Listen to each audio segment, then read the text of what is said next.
baik Tuhan bisa kami dalam kami Tuhan. Tuhan kami membuka pelajaran ini dalam nama Tuhan Yesus. Haleluya. Amin.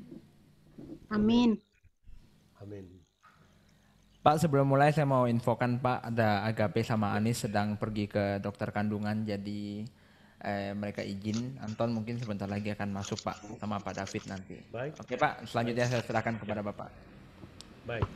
Saya boleh tanya, saya sampai kapan? Karena kenapa saya menanyakan ini? Karena saya mau ngatur kelas-kelas yang hilang, jam-jam yang hilang. Jadi artinya yang saya sakit, yang saya nggak bisa masuk, itu kan ada berapa kali tatap muka. Jadi kalau saya tahu kapan ini berakhir, sehingga saya boleh sisip-sisip mungkin ambil hari lain, tapi persoalannya juga kalau hari lain mungkin nggak mungkin, atau mungkin tambah jam juga saya lihat tidak mungkin karena kan ada pastor lain, ada dosen lain yang harus memberikan kuliah ya. Bagaimana itu ya? Apa saya ada usulan enggak? Begini Pak,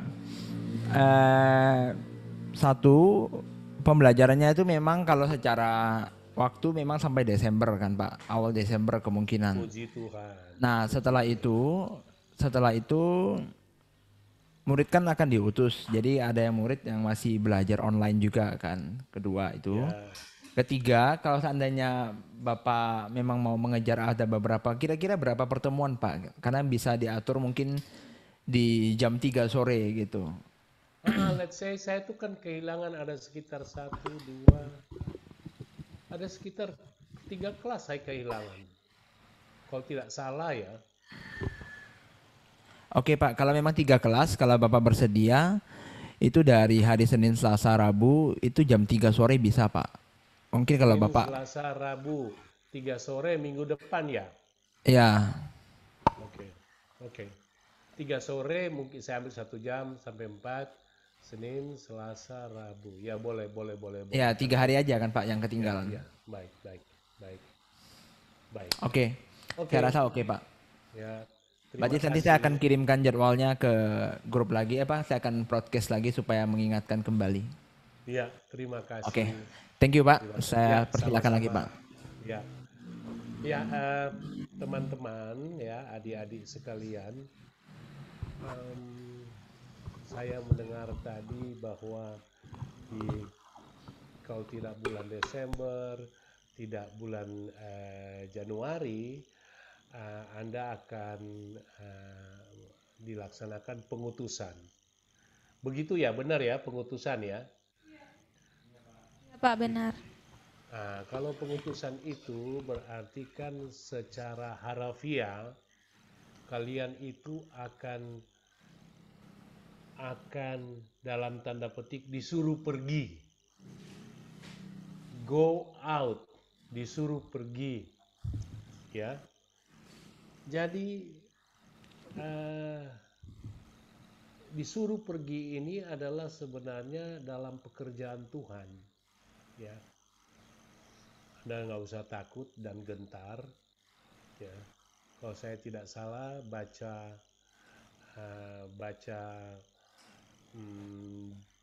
Genesis 12, Kejadian 12, itu ketika Tuhan memerintahkan pertama kali Allah berhubungan, pencipta berhubungan dengan manusia, dengan Abraham, ketika dia memerintahkan Abraham, pergilah engkau.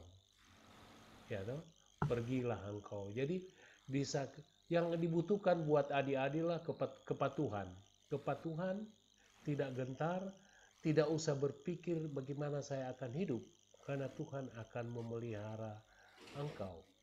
Itu semacam covenant bahwa kalau kita sudah dibilang pergilah engkau, maka kita jangan takut.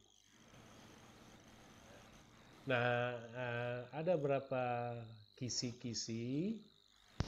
Bisa kedengaran enggak? Saya takut enggak kedengaran. Bisa Pak. Kedengaran Jelas Pak. Pak. Nah, ada berapa kisi-kisi yang sebenarnya waktu kita pergi keluar, tentu dalam konteks pemuritan, dalam konteks multiplikasi, ya. Jadi bagaimana kita memperkenalkan Kristus kepada orang yang belum mengenal Kristus. Nah, memang sekarang ini apakah saya pernah tunjukkan slide-nya atau tidak?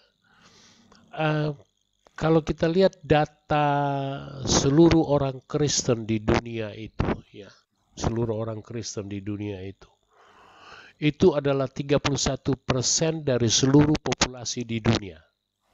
31% dari seluruh populasi di dunia mulai tahun 2015. Kemudian 2020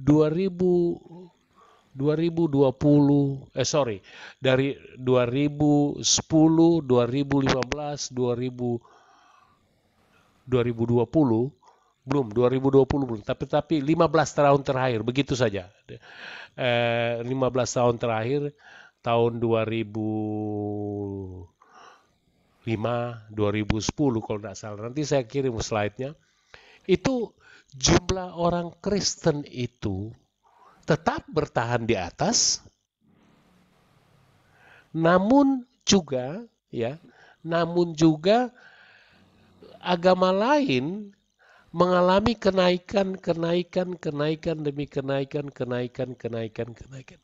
Kita tetap 31%, tidak turun.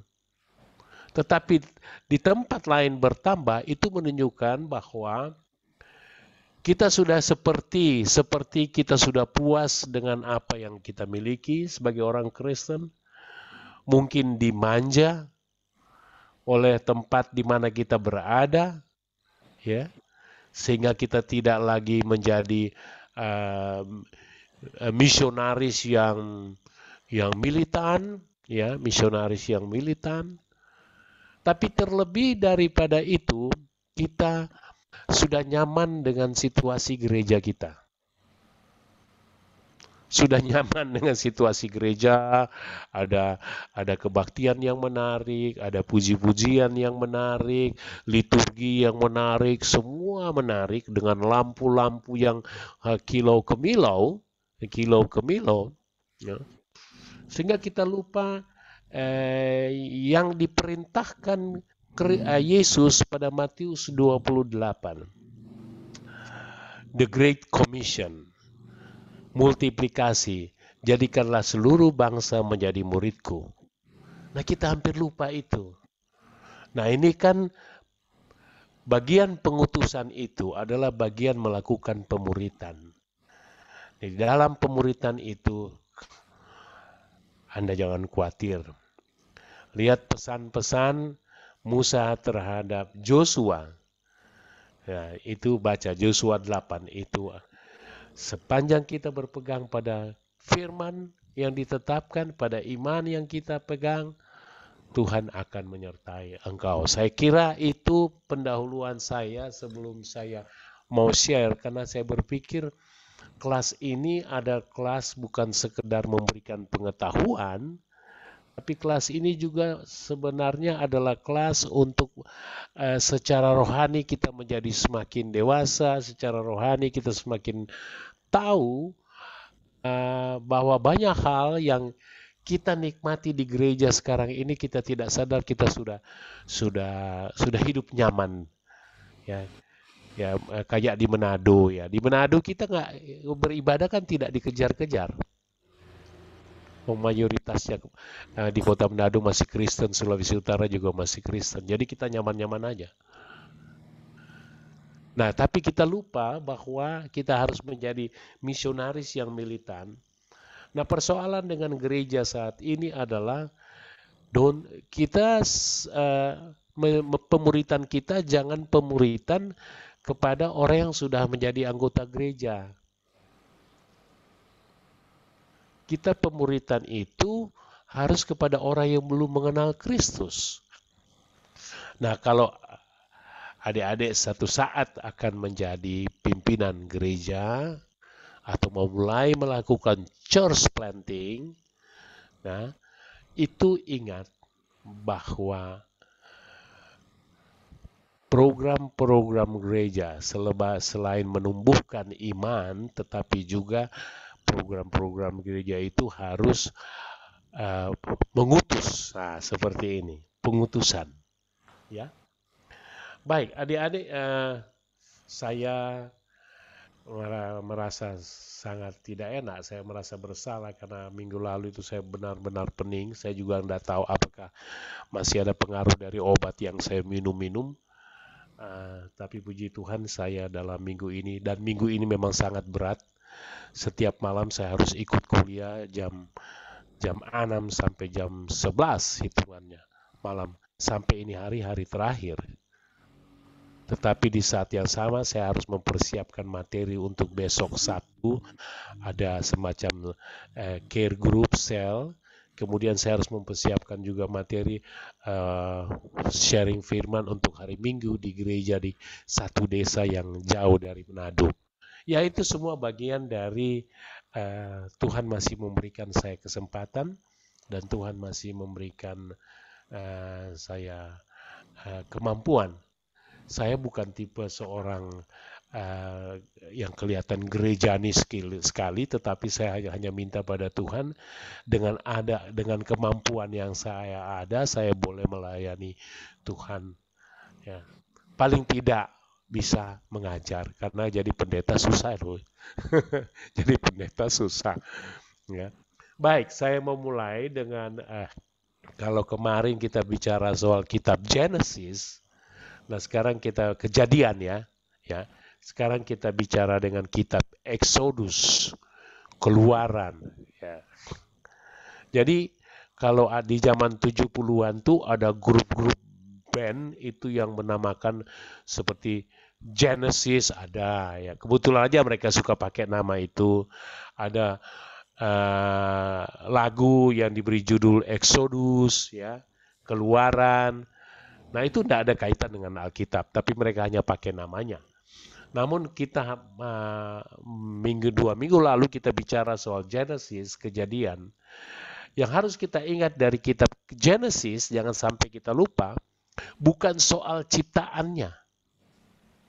Ya tentu ada di dalamnya, ada soal ciptaan, menciptakan bumi dan langit, ya, dan segalanya.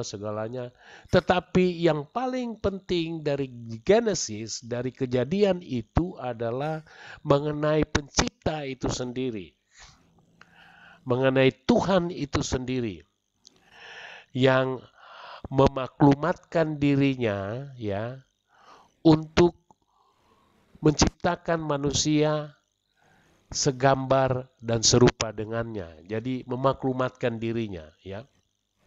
Nah, kalau kita masuk ke Exodus ya, kayak sehari ini. Tunggu ya, saya sekarang mau share screen. Loh, saya punya video dari tadi enggak keluar ya.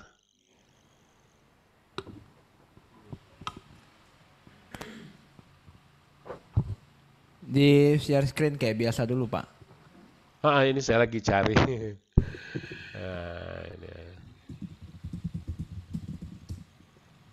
Loh, kok nggak bisa? Bisa.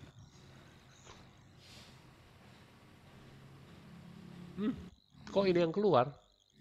Ini. Oke.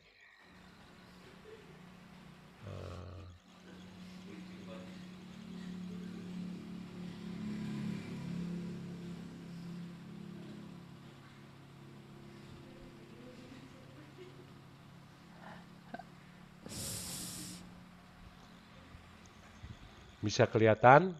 Itu PowerPoint, Pak, ya? Bisa, Pak. Ya. Oke.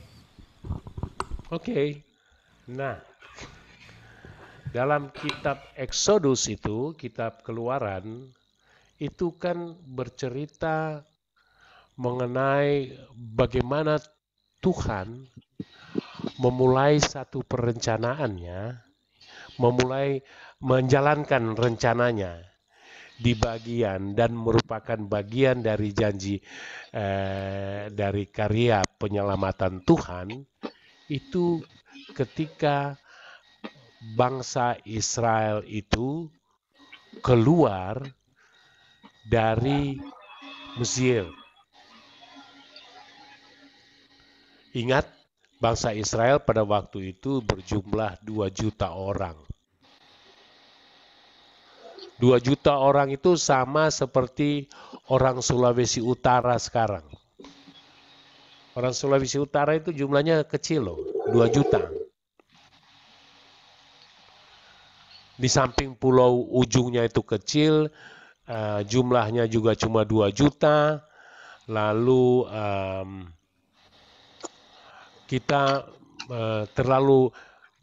kita orang-orang di Sulawesi Utara itu betul-betul melaksanakan program yang dimulai oleh Presiden Soeharto dengan program KB dulu, ya. Makanya pertumbuhan orang Manado, orang Minahasa, ya, sangat lamban.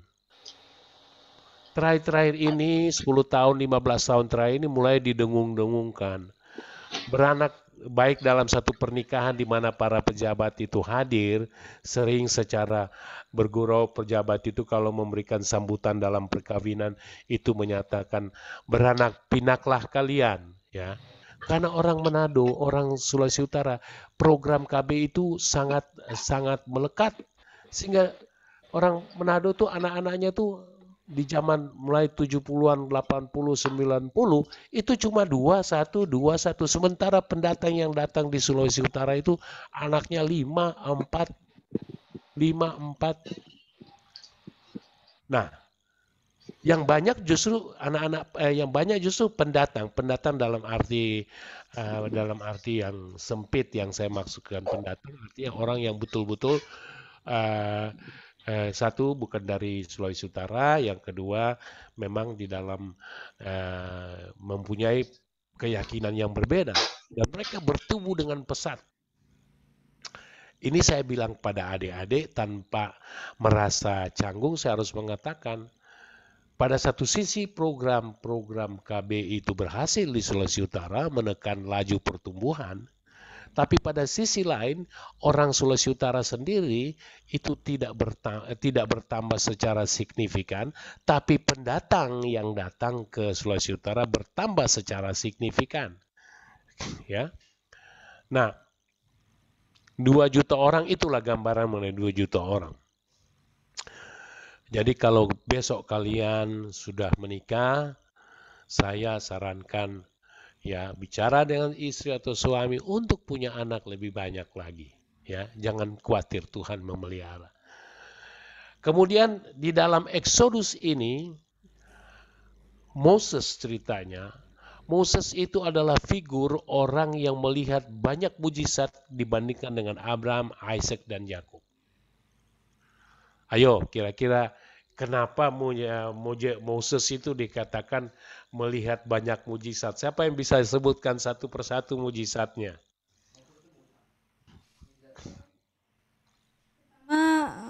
Air menjadi darah. Satu. Yang kedua belalang. Ya, 2. Yang ketiga lalat pikat. 3. Yang keempat penyakit sampar pada ternak. Ya. Yang kelima nyamuk. Ya. Yang ketujuh hujan es. Ya. Yang kedelapan katak. Yang kesembilan gelap gulita. Yang ke-10 anak sulung yang mati. Ya.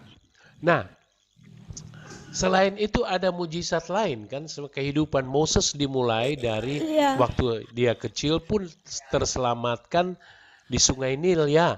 Di Sungai Nil. Nah, padahal Sungai Nil itu adalah tempat Firaun membuang orang-orang Yahudi, Hebrew, orang Israel, dibuang situ supaya dia tidak bertambah banyak. Nah, ini pas kebetulan saya berbicara tadi mengenai program KB, ya. Jadi Sungai Nil itu dipakai oleh Firaun, orang-orang Israel itu dikendalikan jumlahnya dengan cara membuang mereka ke Sungai Nil sehingga dimakan oleh buaya.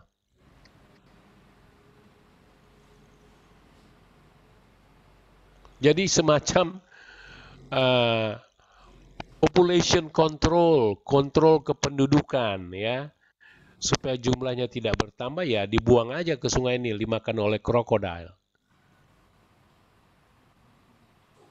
Jadi Moses pun sudah mulai hadir itu karena perlindungan Tuhan.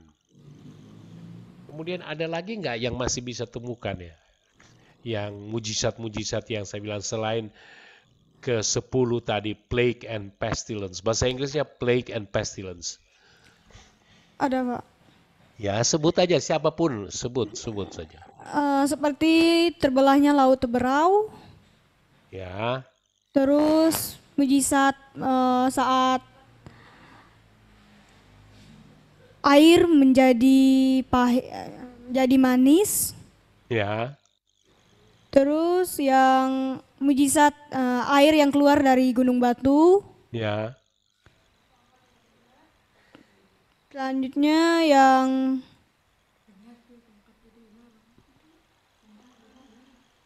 Apalagi? tongkat yang menjadi ular, Ya. terus yang yang mujizat tentang memukul air untuk menjadi terbelah ya, atau apa?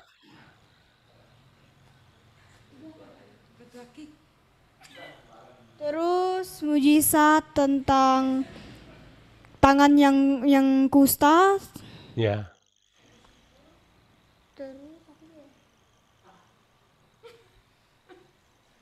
Bagaimana dengan mana? Iya Pak, Ketika benar Pak. mana dan waktu burung-burung yang jatuh sebagai makanan, ya. Apalagi? Siapa yang ingat?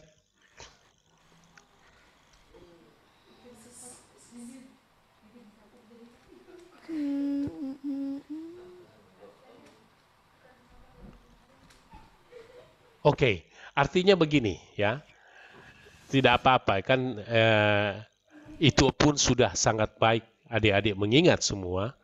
Namun yang saya ingin tekankan di sini sebenarnya terkait dengan kalian adalah ketika Tuhan mengizinkan, ketika Tuhan merencanakan, ketika adik-adik ada di dalam perencanaan Tuhan, ketika adik-adik itu diizinkan, ketika Tuhan mendorong untuk pergi dan keluar seperti pengutusan nanti, Tuhan memelihara. Persoalan di dalam perjalanan keluar itu kan tidak gampang ya. Ya, tidak gampang. 2 juta orang dengan kereta-kereta, dengan gerobak-gerobak pakaian dan barang mereka yang disangkanya akan tiba dalam tempo sebulan, jadinya 40 tahun. Artinya yang keluar dari Mesir itu sampai yang tiba di Kanaan kebanyakan itu sudah mati.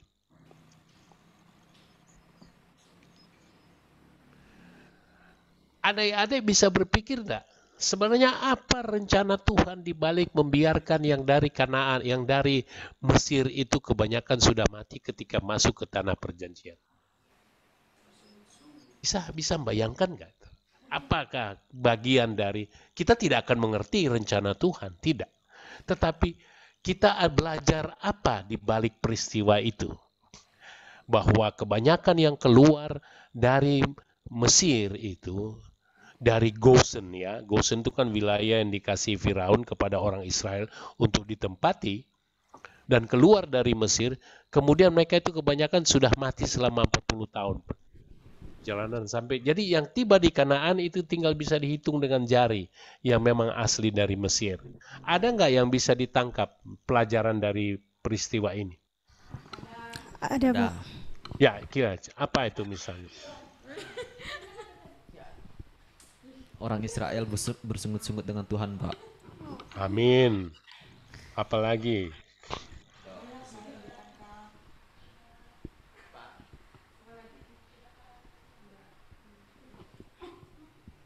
Ada lagi?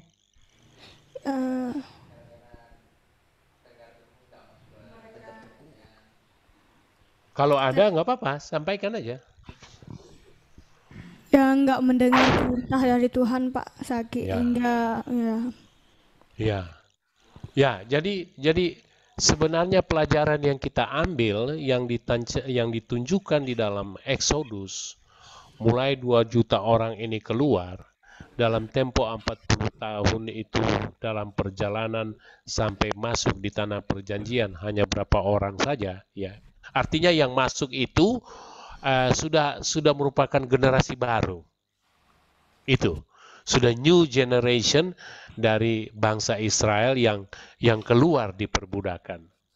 Sebenarnya Tuhan sedang membersihkan mentalitas anak-anaknya yang dari mentalitas perbudakan, yang dari mentalitas bersungut-sungut, yang dengan mentalitas kurang percaya, karena dia ingin siapapun yang masuk atau siapa yang masuk di dalam tanah perjanjian itu sudah lepas dari mentalitas yang seperti itu. Jadi selalu ada pelajaran yang kita bisa lihat dari peristiwa-peristiwa sejarah yang ada di dalam Alkitab, ya. Dan saya bisa pahami, ya, dia menyiapkan satu bangsa yang disebut bangsa pilihan. Dia ingin memang menjadi sangat super bangsa ini. Kalau dilihat dari sejarah perjalanan bangsa Israel di dunia ini, saya harus ingatkan bahwa secara resmi bangsa Israel itu dianggap menjadi satu negara. Israel itu kan baru 46 atau 47, ya. Kita masih lebih dulu merdeka dari dia. Meskipun bangsa itu sudah ada dari zaman predestinasi, sudah ada bangsa itu. Tapi kalau Tuhan memilih satu bangsa itu, bukan dia memilih dan membiarkan bangsa itu hidup senang, santai, enggak. Dia ingin ada pemurnian dari bangsa yang dia pilih, pemurnian demi pemurnian, pemurnian demi pemurnian, hukuman demi hukuman. Coba dilihat, bangsa mana di dunia ini yang paling banyak dijajah? Saya kira bangsa Israel. Syukur adik-adik itu nanti ada kesempatan, ini Pak Jerry bilang itu bangsa Israel kan paling banyak dijajah. Siapa-siapa aja sih yang menjajah mereka? Contohnya begitu, ya.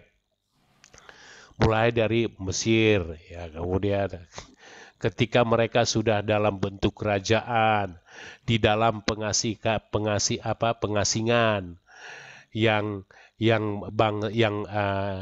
Israel, 2 suku itu dibawa ke, kalau tidak salah, Ke Babel. Kemudian 10 suku di Saud itu Yehuda. Yehuda itu dibawa ke Syria atau terbalik itu, ya. Makanya ada 2 itu, ya. Nah, itu lihat contoh. Dia tidak selesai hukumannya. Pemurniannya, saya lebih suka bilang pemurnian. Kemudian sesudah memasuki pada zaman modern, sebelum masa modern pun ada. Memasuki masa modern ada. Jadi kalau kita satu saat diletakkan dalam satu pencobaan, tegarkanlah hatimu, karena Tuhan lagi mau menunjukkan sesuatu yang indah di kemudian hari. Nah, sekarang di dunia itu bangsa Israel, orang-orang keturunan Yahudi menguasai segala-galanya. Menguasai segala-galanya. Apa saja, name it. Semua dikuasai oleh orang-orang Yahudi.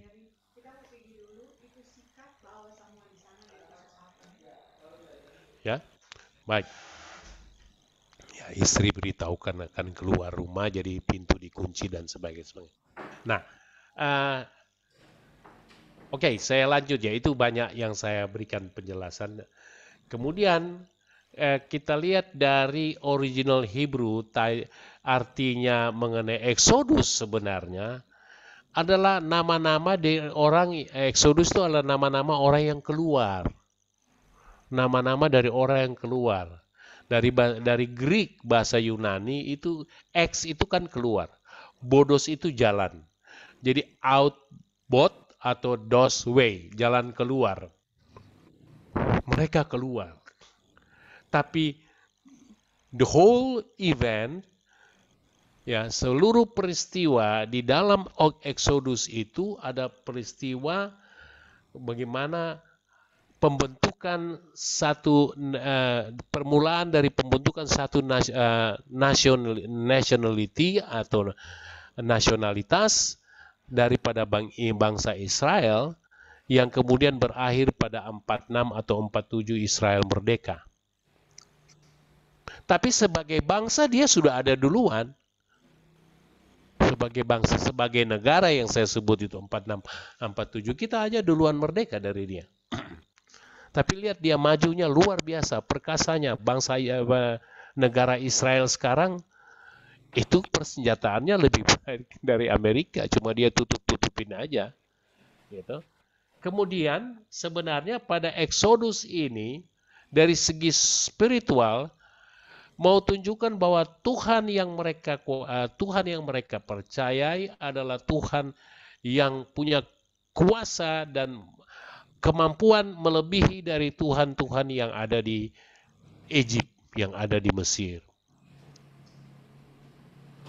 Jadi ternyata nih perjanjian lama ini luar biasa.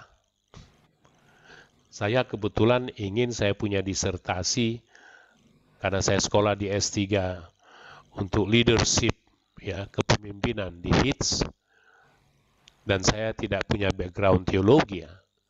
Saya background S1, S2, S3 di hukum, tetapi ada program di HITS yang program kepemimpinan di mana itu memang boleh dimasuki oleh orang-orang yang tidak S1 dari teologi, tidak S2 dari teologi, tapi harus ambil tambah berapa mata kuliah. Ya, saya ikut.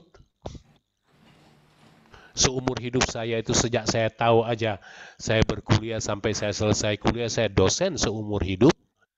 Nah, sekarang saya harus belajar menjadi mahasiswa. Nggak gampang.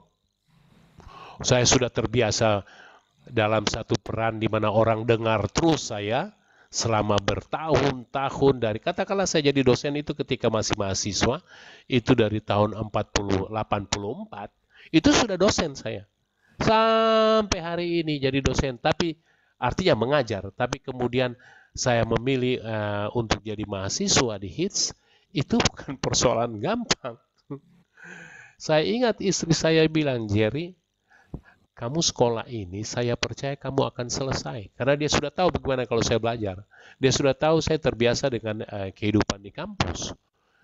Tapi yang harus kamu lakukan adalah kerendahan hati, supaya kamu tamat. Ya itu mungkin maksudnya ya sekali-sekali kamu dengarlah orang lain mengajar. Nah, itu juga Tuhan posisikan saya dalam satu posisi, you have to learn something.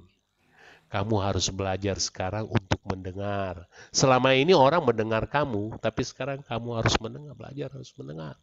Jadi apapun yang terjadi dalam kehidupan kita itu, apapun yang terjadi dalam kehidupan itu kita itu bagian dari kerja tangan Tuhan. Kira enak, terbiasa berpuluh-puluh tahun itu mengajar, kok tiba-tiba sekarang saya harus dengar jadi mahasiswa. Yang dalam banyak hal setiap dia baru buang satu kata, saya bilang keliru. Ini yang benar gini ya. Tapi saya tidak boleh katakan itu. Yang benar begini, yang benar begini. Harusnya begini. Mengajarnya harus. Bayangkan semua itu ada di kepala dan jadi saya harus menahan mulut.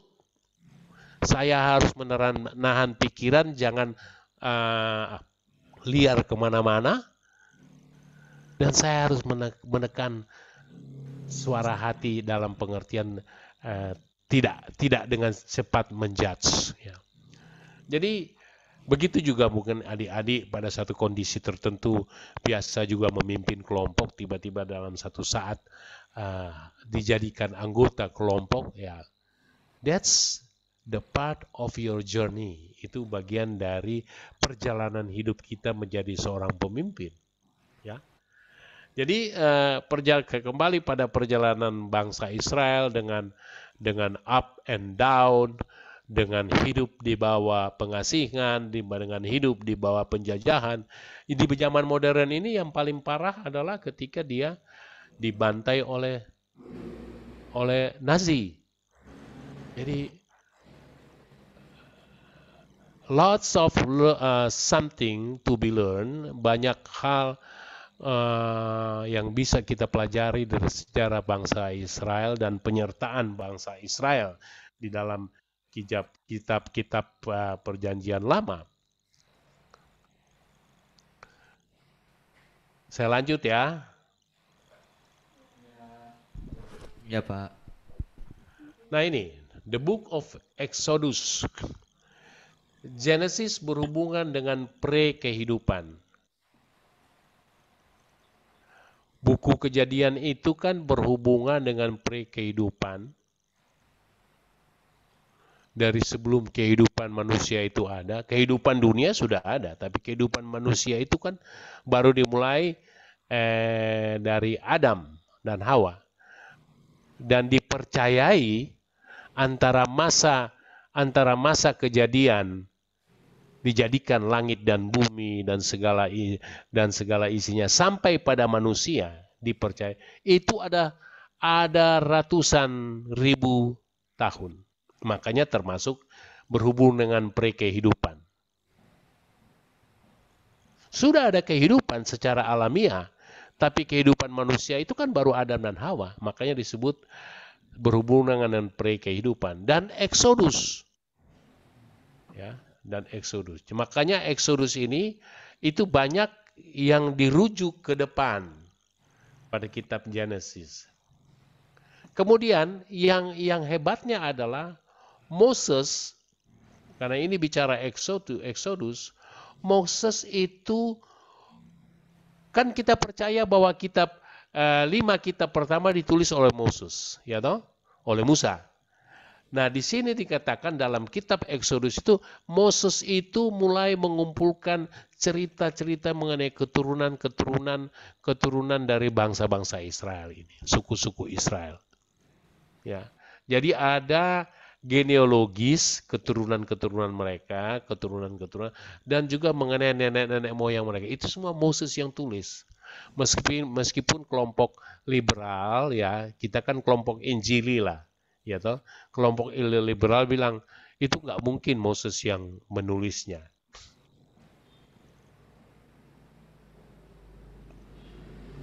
Dan cerita mengenai bangsa Israel di Exodus sebenarnya di Keluaran sebenarnya cerita dari perbudakan menuju pada menuju kepada liberation, pembebasan.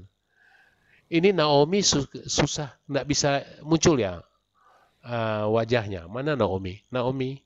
Iya Pak. Oh bisa, jadi kamu masih hadir, sorry. Iya, hadir, tapi ya. mati videonya. Iya. Dihidupin aja supaya saya tahu oh masih mendengar.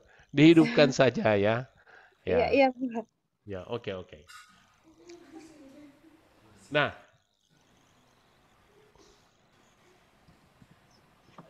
kalau kita lihat struktur ya.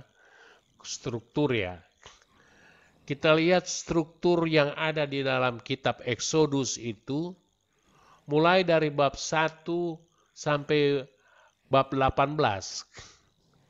Itu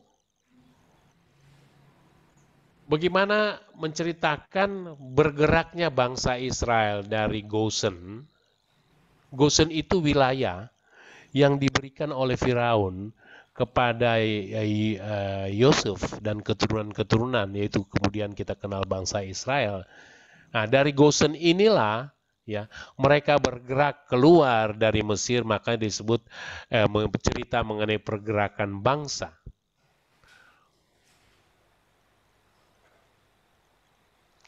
Cerita tentang divine deeds, cerita soal grace, cerita soal liberation, cerita mengenai dari Mesir, cerita mengenai perbudakan, dan cerita mengenai pemulihan.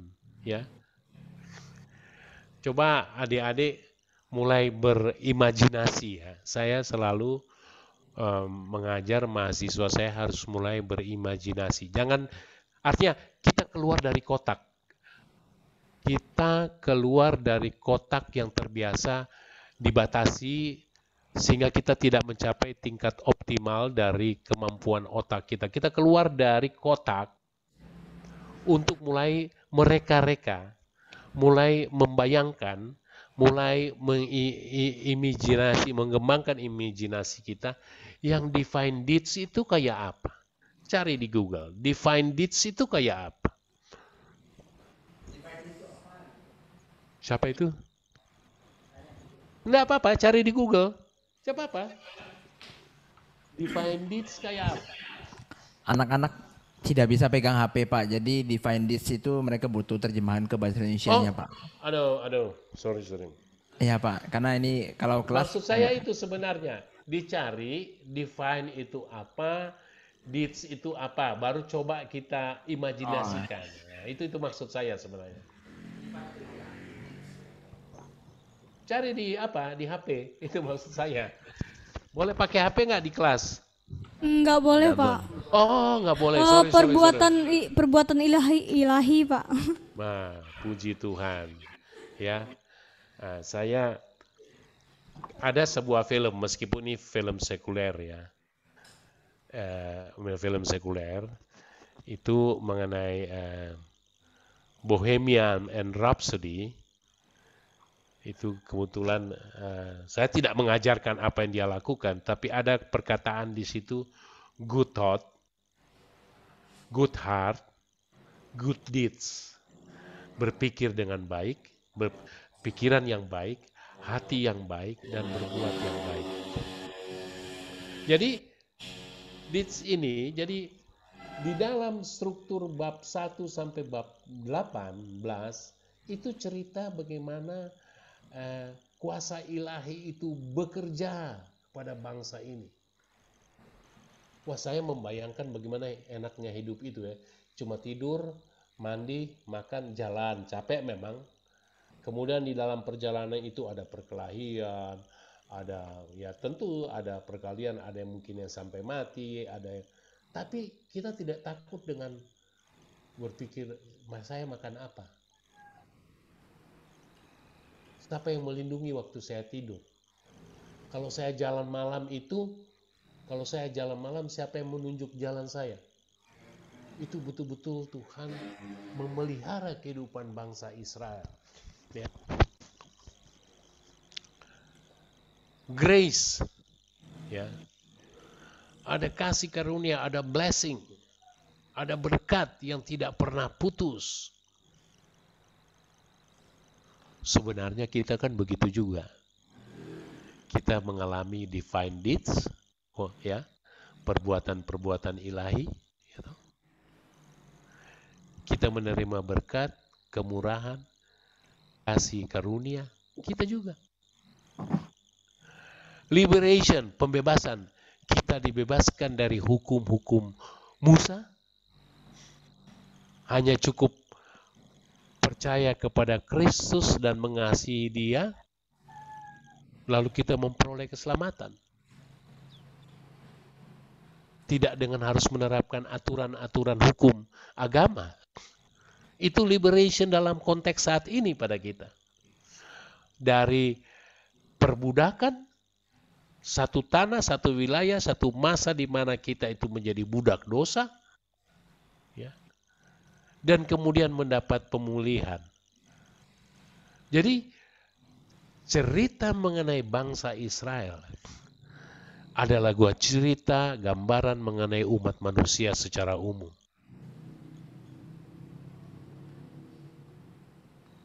Saya tidak tahu kenapa Tuhan taruh di hati saya jatuh hati pada perjanjian lama. Karena disertasi saya itu saya ingin studi mengenai perjanjian lama. Kalau teman-teman sih saya lihat sudah berapa bulan kita kuliah ini, saya lihat teman-teman itu lebih banyak suka lari ke perjanjian baru.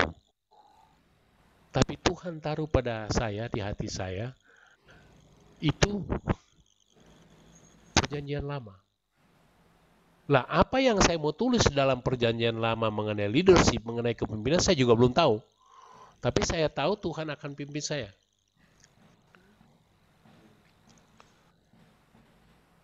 Ada berapa mata kuliah matrikulasi? Saya tidak akan malu mengatakan saya dosen, saya tahu itu ada berapa persoalan mahasiswa begini. Dan saya juga tidak malu menyatakan, saya nyatakan di kelas kebetulan tadi malam saya bilang saya tidak malu untuk menyatakan bahwa saya ingin mata kuliah matrikulasi itu ada yang saya ulang. Oh, buat apa Pak? Cuma matrikulasi kok, tidak menyatakan lulus atau tidak, tapi ikut saja. Tapi saya bilang, saya ingin menguasai itu. Pertama Hebrew, ya, mengenai baca dan tulisan Yahudi, ya. Kemudian saya bilang saya ingin juga mau memperdalam ini. Jadi kalau hitung-hitung ada 3 mata kuliah yang sebenarnya matrikulasi, buat apa saya mau memperdalam. Tapi saya bilang kalau toh keluar ada arah kewajiban keuangan, saya ingin bayar supaya saya boleh ikut lagi kelas itu kalau kelas itu ada. Itu disebut audit ya, tapi bayar. Audit. Karena Tuhan taruh pada saya. Begitupun saya kira perjalanan adik-adik ikut kelas ini tidak kebetulan. Saya percaya bahwa Tuhan itu sedang menyertai adik-adik, mau membentuk adik-adik ya. Nah, ada seksi-seksi di dalam chapter 1 sampai 18 itu. Ada, ya di sini saya tulis section ya. Ada seksi-seksi, ada chapter, ada bab, kemudian di bawah bab itu ada seksi. Ya. Itu cerita mengenai bagaimana bangsa Israel itu bermultiplikasi. Cerita mengenai bangsa Israel itu bermultiplikasi dan pembunuhan-pembunuhan, yaitu saya bilang tadi population control di mana kalau sudah mau terlalu banyak orang Yahudi itu dibuang ke sungai Nil ya, untuk jadikan santapan bagi buaya-buaya. Kemudian juga kita lihat di dalam chapter itu cerita mengenai burning buses, cerita mengenai Moses ya, cerita yang menjadi penggembalaan, kemudian cerita bagaimana Moses bertemu dengan Tuhan ketika dia melihat ada semak-semak terbakar, panggilan untuk memimpin bangsa Israel, itu semua ada dalam. Kemudian cerita mengenai plague, itu tulisan plagu, itu plague dan pestilence, yaitu kita saat ini sekarang ya. Kita dalam masa ketika lagi kena COVID, penyakit menular, yang tertularnya juga lebih ngeri. Tertular itu sekarang sudah airborne. Airborne artinya udara saja, tidak perlu ketemu muka, tidak perlu droplet, tidak perlu bersentuhan, kena. Saya tidak tahu apakah adik-adik tahu bahwa saya itu sempat kena COVID ya. Tahu, Pak. Nah, saya itu cuma, istri saya sudah sempat dapat vaksin 2 kali. Jadi dia waktu ada gejala kena COVID, dia cuma seperti beringus biasa. Dibilang jangan tidur bersama ya, kamu tidur di atas, saya tidur di bawah. Cuma flu biasa kok itu, santai saja saya bilang begitu. Masa kita itu sudah berjanji sehidup semati, maunya juga cuma hidupnya saja, yang matinya enggak. Saya bergurau begitu. Akhirnya oke, dia menerima kenyataan dan saya bilang enggak ada. Tetap kita tidur satu tempat tidur, tetap kita tidur satu kamar, saya bilang begitu. Ya sudah, oke, kalau begitu kita tidur dengan memakai masker. Jadi tidur dengan memakai masker. Tapi tetap juga saya kena. Dia cuma kena semacam flu ringan itu, batuk 3 hari. Dia bilang kalau kamu juga terjangkit berarti ini sudah benar-benar COVID. Betul, saya kena COVID. Nah, karena saya cuma baru sempat vaksin 1 kali, ya, vaksin 1 kali. Jadi saya kena itu Anehnya, saya kena di tanggal ulang tahun saya pada tanggal 29 Juli. Nah itu. Jadi Tuhan itu sedang bekerja memperlihatkan kepada saya, aku masih menyertai engkau. Nah, baik. Jadi kita sudah lihat itu multiplication and murder, ya. Kemudian kita lihat ada rasis and burning basis. Kita lihat ada plague dan ada pestilence, penyakit menular. Ada satu penelitian yang dilakukan oleh Stanford, University of Stanford di California, ingin membuktikan itu plague dan pestilence itu 10 mujizat itu sebenarnya benar apa enggak. Ini bagus sebenarnya. Nanti kalau ada yang berminat dalam membaca bahasa Inggris, saya akan kirim. Tapi ya itu, kalau namanya liberal yang dia bilang itu kan cuma gejala alam. Akibat sequence dari gejala alam, muncul ini, muncul ini, muncul. Baik adik-adik, ini sudah 56, sudah 5 menit ke 50, saya tidak mau mengambil waktu dosen lain.